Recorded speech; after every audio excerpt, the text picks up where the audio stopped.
Today I'm going to do a quick short video on local government and governments, why does it exist? We're talking about the county government. I'm running for the county commissioner for Eastern Wake County. It's called District 1.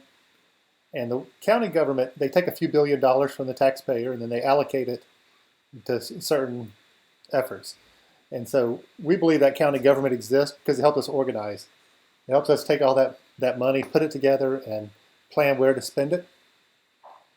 And so we could look at some areas they spend the money, like maybe parks, park and recreation. A lot of people know about the soccer program around here, NCFC. It was a nonprofit 501(c). Not really a county effort, but it's a huge, very successful soccer program, and they have special programs for people with lower income. So they do serve lower income. They're not really locking those people out. But there's some towns that have sporting programs too.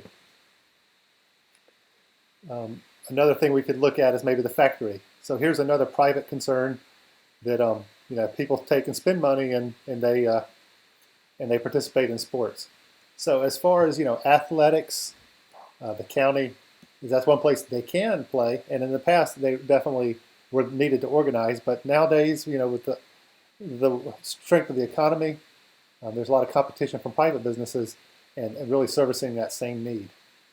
Another thing we look at is taking money and taking it from one group, giving it to another. One example that's often looked at is housing. So let's say that they take money and they give it to the landlords or the building owners. So that's really a price subsidy that's done in a lot of areas. And what that does is basically just transfers money to the people who own the buildings and drives the rents higher. So these are something that you'll study if you take economics. You'll have supply and demand, and you'll definitely look at this example of what they call loss of consumer surplus. So loss of efficiency. Another thing they can do is they can put a price ceiling. So this is how you create slums over time in your county. Or if you say, oh, we're going to limit rent, not going to let them charge more than this, then obviously the landlords are going to affect the price in a different way. That's called externalities. So they basically won't care for the property. So really the government getting involved in housing prices is, it always backfires and it creates a less efficient market. And so the efficiency, and that's what this shows here if you take economics, basically there's a lot of lost productivity. Rather than someone figure out how to make a lower cost housing, they'll lose it. And this also is similar if we have monopolies, like we have monopolies here in utilities, water, power, internet, and as you know, they keep raising the prices on water. And so when you have monopolies, then you also have a loss of consumer surplus. And so you have inefficient markets. And these are some of the problems with trying to allow the government to organize instead of allowing the free market to organize.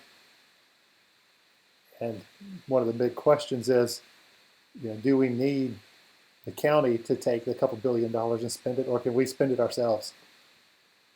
And logically, there's some things we could spend it for ourselves and spend it much better. And then there's some other things that the county could do well. So that's really the fine line of knowing, when enough taxes are enough. We've had taxes raised every year for the last 4 years here, and they'll probably keep being raised unless we start electing, someone like myself who's going to look at actually where the money's being spent and ensure that it's being spent responsibly, and not allocate money to areas that are already being served, by businesses. Really, the county government should never be competing with businesses or dictating or controlling what businesses are doing in the free market.